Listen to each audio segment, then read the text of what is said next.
Chapter 17. Investing in mutual funds, commodities, real estate, and collectible. 1. Mutual funds.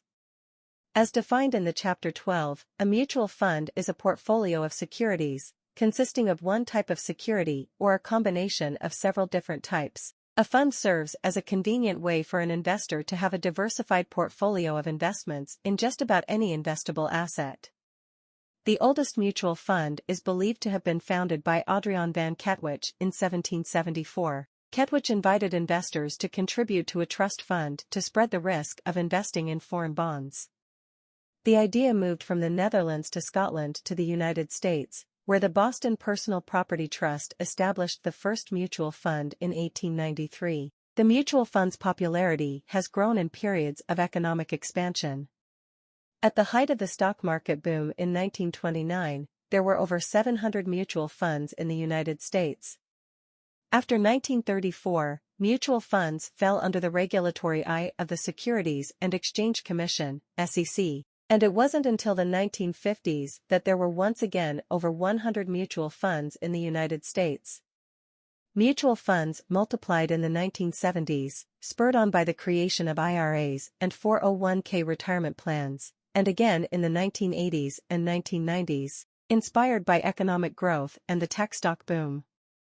By the end of 2008, U.S. mutual funds, which account for just over half of the global market, had $9.6 trillion in assets under management. 45% of all U.S. households owned mutual funds, compared to 6% in 1980. For 69% of those households, mutual funds were more than half of their financial assets. Mutual funds play a significant role in individual investment decisions.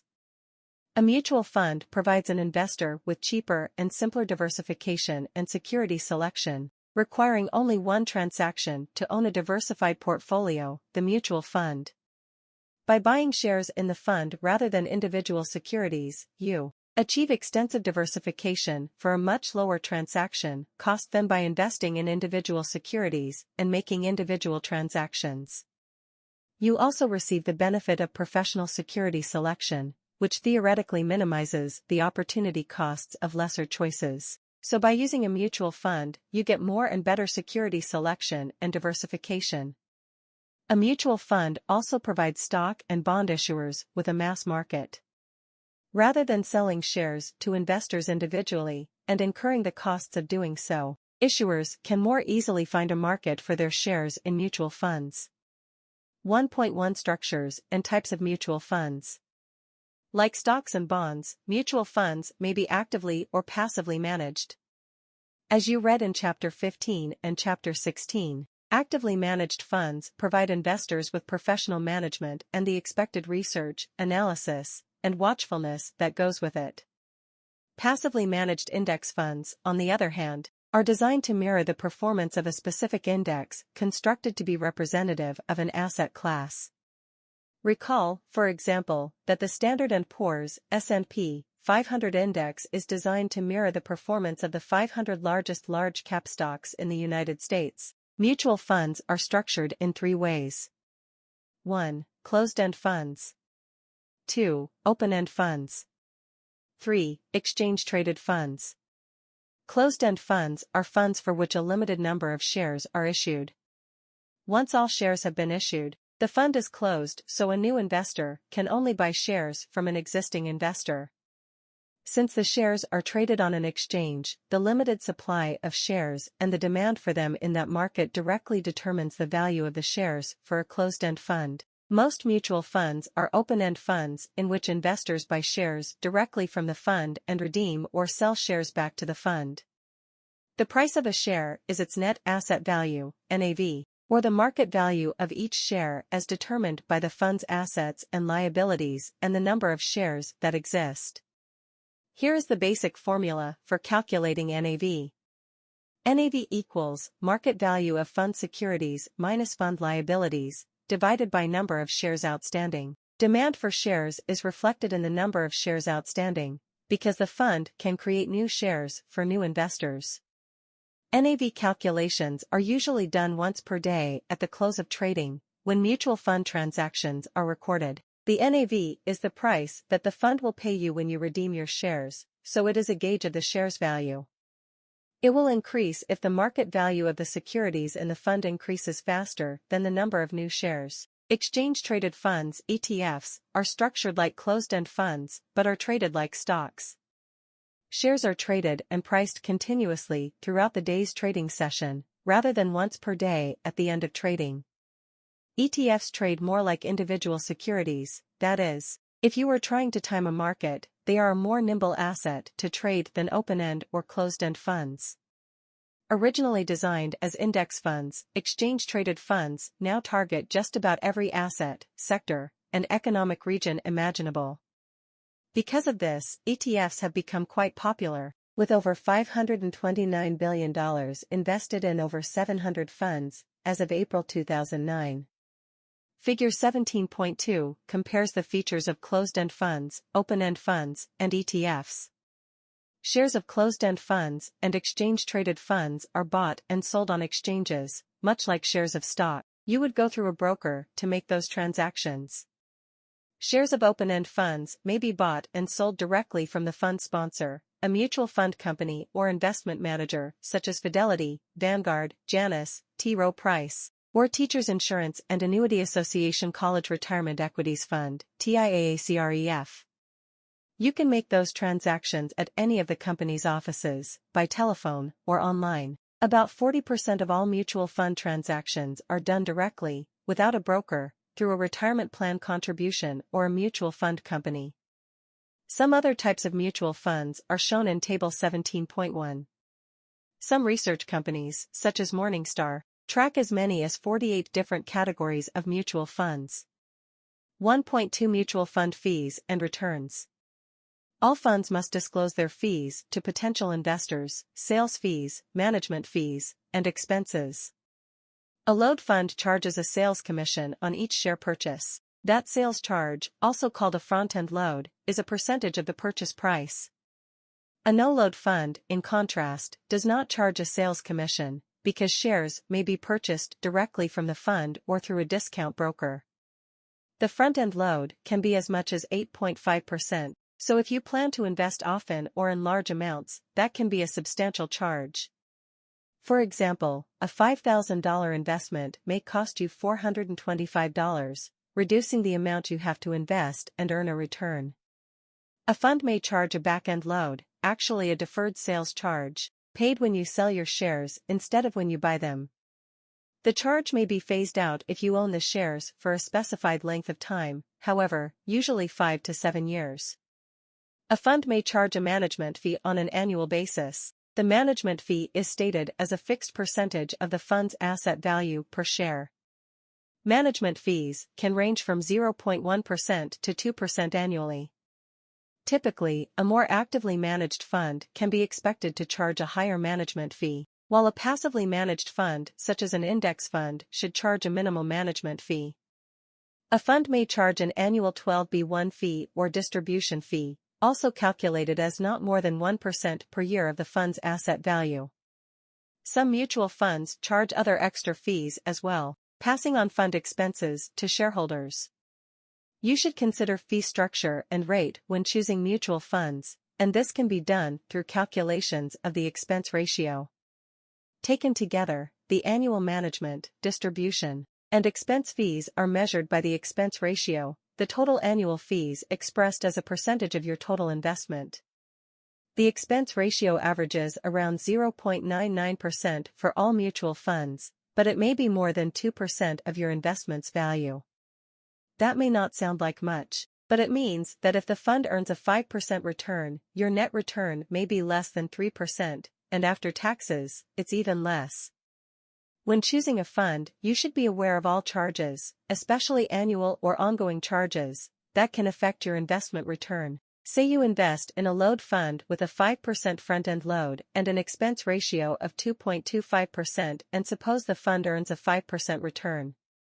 Figure 17.3 shows how your $5,000 investment would look after 1 year. Expenses can be a significant determinant of your net return, and since expenses vary by fund strategy, active or passive, and fund sponsor, you should shop around and understand what your costs of investing will be. Owning shares of a mutual fund means owning shares in a pool of assets. The returns of the fund are the returns of those assets, interest, dividends, or gains, losses. Income may come from interest distributions if the fund invests in bonds or interest-producing assets, or as dividend distributions if the fund invests in stocks. Mutual funds buy and sell or turn over the fund assets. Even passively managed funds need to rebalance to keep pace with their benchmarks as market values change. The turnover ratio is the percentage of fund assets that have been turned over or replaced in the past year, a measure of the fund's trading activity. Turnover can create capital gains or losses. Periodically, usually once per year, the fund's net capital gains or losses are distributed on a per-share basis as a capital gains distribution. You would expect turnover to produce more gains than losses. The more turnover, or the higher the turnover ratio, the greater the capital gains distributions you may expect. Unless you have invested in a tax-exempt savings plan such as an individual retirement account, IRA, or a 401k, interest and dividend distributions are taxable as personal income, as are capital gains, including capital gains distributions. A higher turnover ratio may mean a higher tax expense for capital gains distributions. Most open-end mutual funds allow you the option of having your income and gains distributions automatically reinvested rather than paid out, which means that you may be paying taxes on earnings without ever seeing the money. 1.3 Mutual Fund Information and Strategies. All mutual fund companies must offer a prospectus, a published statement detailing the fund's assets, liabilities, management personnel, and performance record. You should always take the time to read it and to take a closer look at the fund's investments to make sure that the fund will be compatible and appropriate to your investment goals. For example, suppose you have an investment in an S&P 500 index fund and now are looking for a global stock fund to complement and diversify your holdings in domestic, U.S. equities. You go to the website of a large mutual fund company offering hundreds of funds. You find a stock fund called Global Stock Fund. Sounds like it's just what you are looking for. Looking closer, however, you can see that this fund is invested in the stocks of companies in Germany, Japan, and the United Kingdom. While they are not U.S. stocks, those economies are similar to the U.S. economy, perhaps too similar to provide the diversity you are looking for. Or suppose you are looking for a bond fund to create income and security. You find a fund called the Investment Grade Fixed Income Fund. On closer inspection, however, you find that the fund does not invest only in investment-grade bonds, but that the average rating of its bonds is investment grade. This means that the fund invests in many investment-grade bonds, but also in some speculative-grade bonds to achieve higher income. While this fund may suit your need for income, it may not be appropriate for your risk tolerance. Mutual fund companies make this information readily available on websites and in prospectuses. You should always make the extra effort to be sure you know what's in your fund. In addition, mutual funds are widely followed by many performance analysts. Ratings agencies such as Morningstar and investment publications such as Barron's and Forbes track, analyze, and report the performance of mutual funds. That information is available online or in print and provides comparisons of mutual funds that you may find helpful in choosing your fund. In print and online newspapers, mutual fund performance is reported daily in the form of tables that compare the average returns of funds from week to week. Reported average returns are based on the net asset value per share, NAVPS. Investors can use this information to choose or compare funds and track the performance of funds they own. In conclusion, since a mutual fund may be made up of any kind or many kinds of securities, example, stocks, bonds, real estate, and commodities, it is not really another kind of investment. Rather, it is a way to invest without specifically selecting securities, a way of achieving a desired asset allocation without choosing individual assets. The advantages of investing in a mutual fund are the diversification available with minimal transaction costs and the professional management or security selection that you buy when you buy into the fund. Compared to actively managed funds, Passively managed or index funds offer similar diversification but with lower management fees and expense ratios because you aren't paying for market timing or security selection skills. The turnover ratio shows how passive or active the fund management is. About half of all equity mutual funds have a turnover ratio of less than 50%. Performance history has shown that actively managed funds, on average, do not necessarily outperform passively managed funds. Since they usually have higher fees, any advantage created by active management is usually cancelled out by their higher costs. Still, there are investors who believe that some mutual funds and mutual fund managers can, on average, outperform the markets or the indexes that provide the benchmarks for passively managed funds. 2. Real estate investments. When you buy a home, even with a mortgage, you are making a direct investment, because you are both the investor and the owner who holds legal title to the property. For most people, a home is the single largest investment they ever make. As an investor, you may want to include other real estate holdings in your portfolio, most likely as an indirect investment in which you invest in an entity that owns and manages real estate. Studies have shown that real estate is a good diversifier for financial investments such as stocks and bonds. 2.1 Direct investments. Sonia is looking to buy her first home. After graduating from college, she decided to stay on because she liked the town and found a job as an elementary school teacher. She loves her job, but her income is limited. She finds a nice, two-family house in a neighborhood close to the college.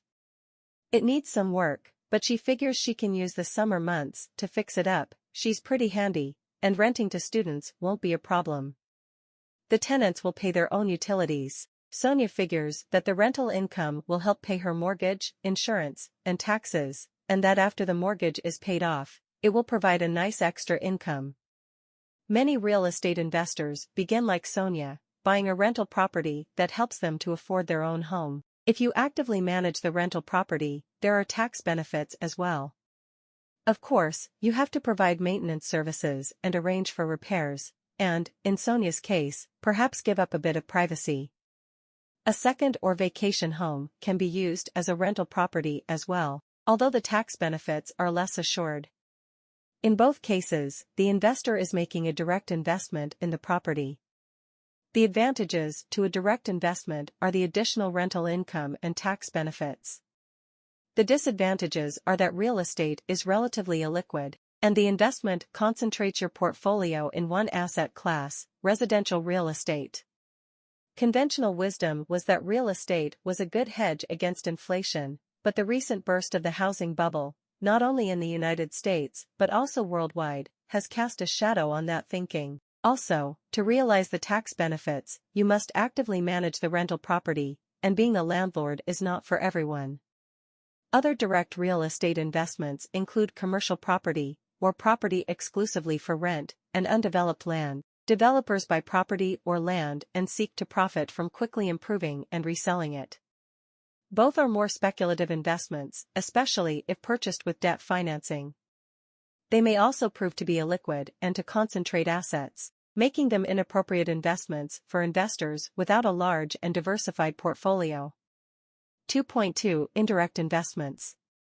Investors who want to add a real estate investment to their portfolio more often make an indirect investment. That is, they buy shares in an entity or group that owns and manages property.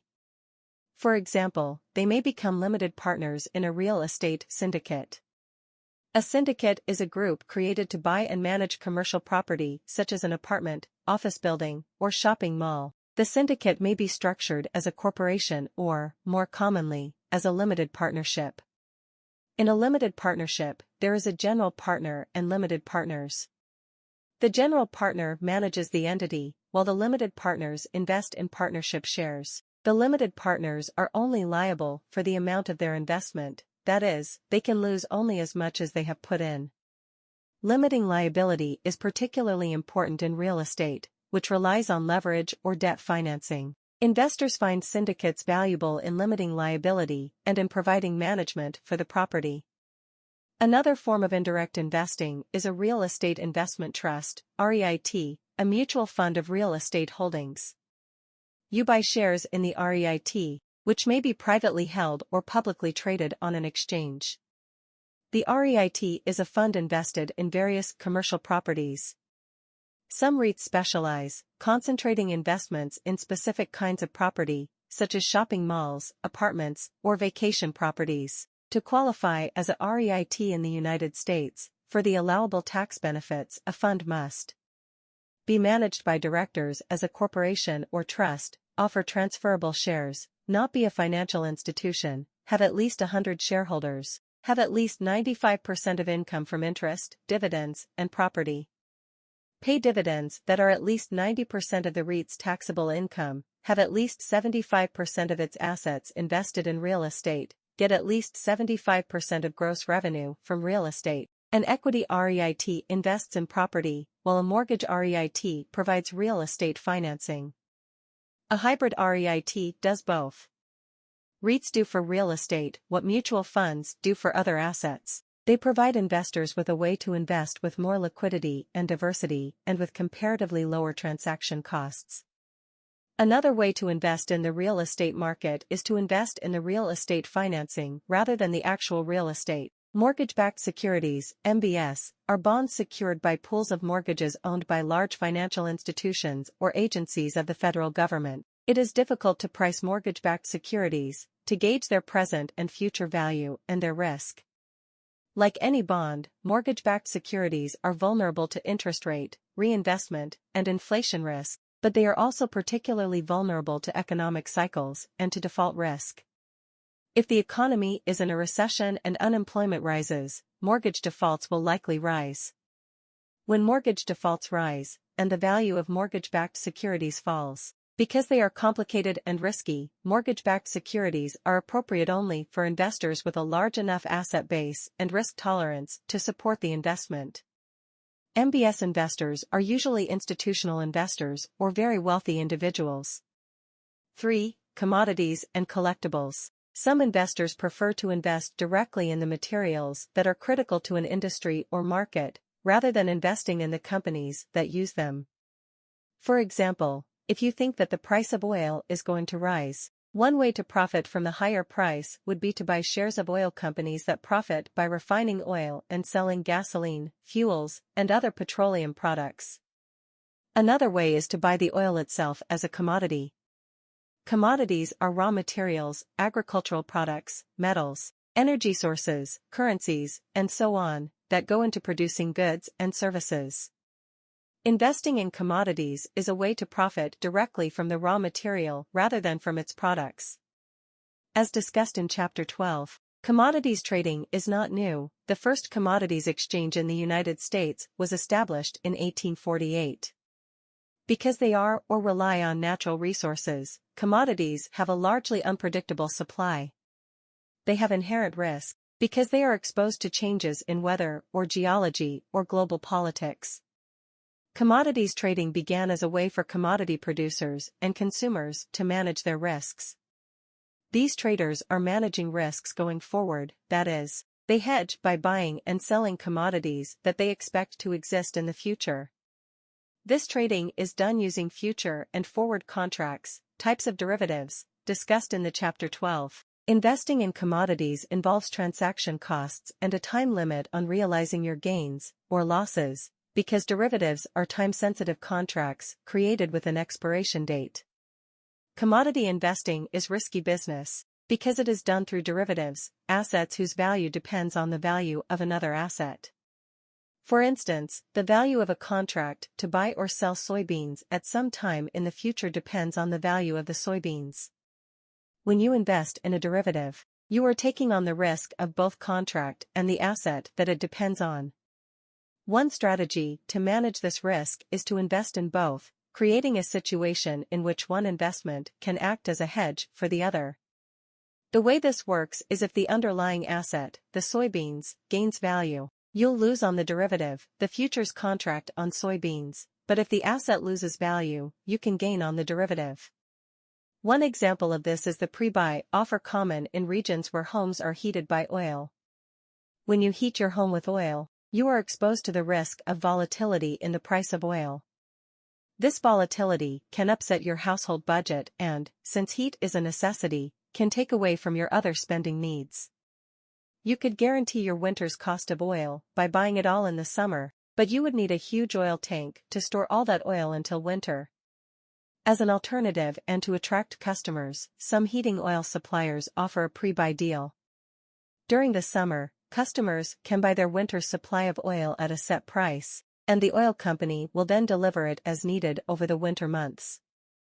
If the price of oil goes up, the customer is protected and gains by not having to pay the higher price. The oil dealer loses the extra profit it could have had. On the other hand, if the price of oil goes down, the dealer is assured its profit, while the customer pays more than necessary without the pre-buy deal. In the language of commodities trading, the customer is short oil, that is, needs it and seeks to lock in a price through the pre-buy deal. The oil dealer is long oil, that is, has a supply and wants to sell it and so seeks to lock in the sale of a certain quantity at a certain price. The customer wants to lock in a low price, while the dealer wants to lock in a high price. Each is betting on what will be low and high relative to what the real price of oil turns out to be in the future. The hedge of the pre-buy deal relieves both the customer and the dealer of the uncertainty or risk.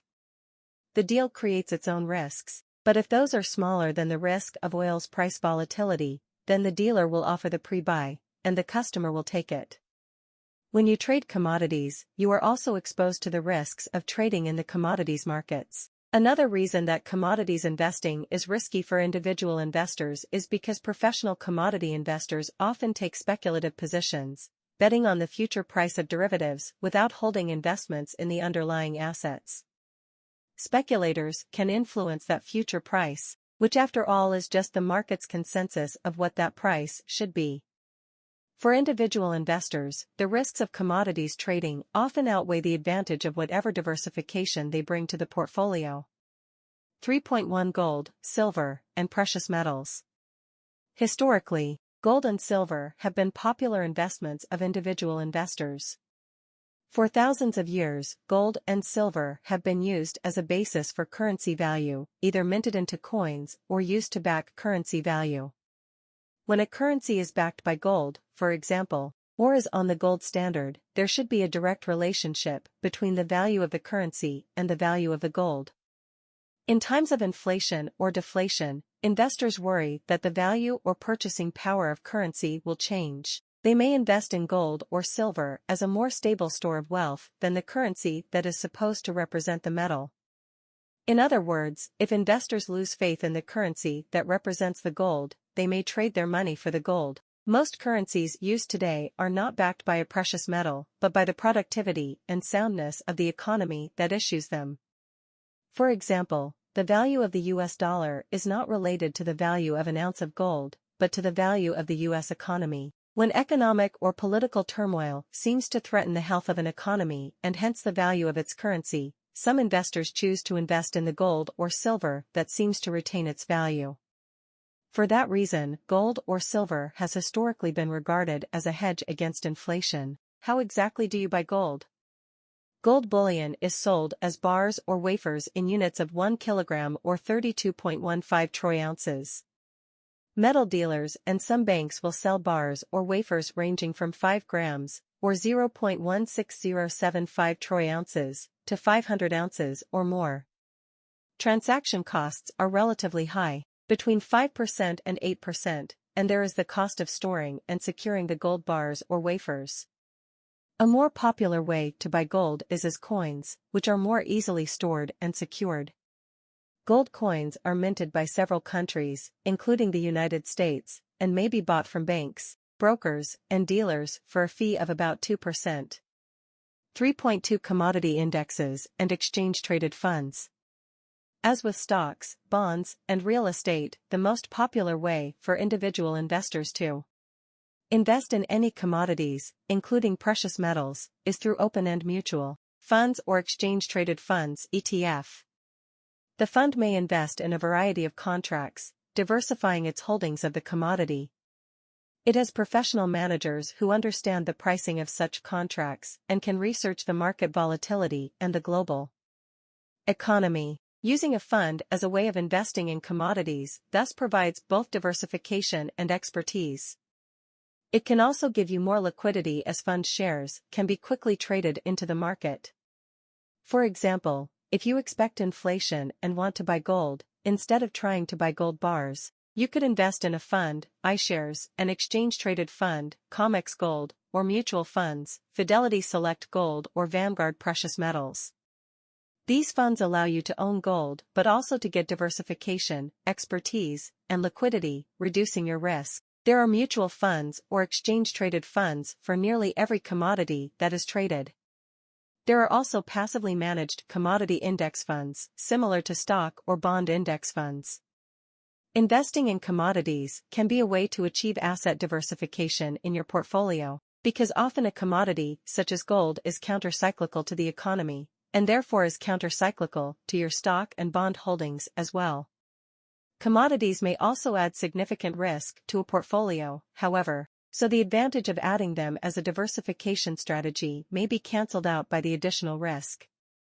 3.3 Collectibles and unique investments. Any asset that is tradable may become an investment, that is, it may be purchased and held with the expectation that it can be sold when its value increases. So long as there is a market for it, a buyer, it potentially may be sold at a gain. Collectibles and unique investments include the following: antique furniture, stamps, coins, rare books, sports trading cards, vintage cars, vintage clothes, vintage wines, vintage vinyl, fine art, musical instruments, jewelry, historical curios, other ephemera. As investments, collectibles cannot be standardized in the way that stocks, bonds, or even real estate and used cars can be. Each asset has attributes that make it more or less valuable, even among similar assets. Its value is hard to judge, and therefore it is harder for buyer and seller to agree on a price. Professional appraisers are knowledgeable about both the item and the market and are trained to evaluate such assets. Theirs is a better educated guess, but it is still just an estimate of value. Individual investors also consult books on collectibles and may purchase professional market research, pricing indexes, and auction records. Sometimes one person's trash is another person's treasure. It is fun to think that you may unearth a rare find at a garage sale or flea market, or that some family heirloom has more than sentimental value. Usually, however, your ability to cash in on your luck is limited by your ability to convince someone else of its worth and to sell when its market is trendy. Collectibles, including ephemera such as antique letters and photographs, are usually sold by dealers or collectors or through a private sale arranged between buyer and seller. The dealers may establish a gallery to showcase items for sale. Auction houses such as Christie's or Sotheby's organize auctions of many items or lots to attract buyers and provide catalogs with details on the items for sale, such as their provenance or ownership history. The advantage of unique assets as investments is that you may enjoy collecting and having the items as well as watching their value appreciate. If you are a guitarist, for example, having and being able to play a vintage guitar may mean more to you than the fact that it may be a good investment. For some, collecting becomes a hobby. The disadvantages of investing in collectibles are: high probability of mispricing, as markets are inefficient, lack of liquidity, lack of earnings, as there are no dividends or interest. Holding costs of the investment. Unless you are knowledgeable about your item and its markets, and even if you are, it is common to suffer from mispricing. Collectibles markets are relatively inefficient because trading partners vary widely in their knowledge about pricing. Both buyers and sellers try to persuade each other of an asset's rarity and value.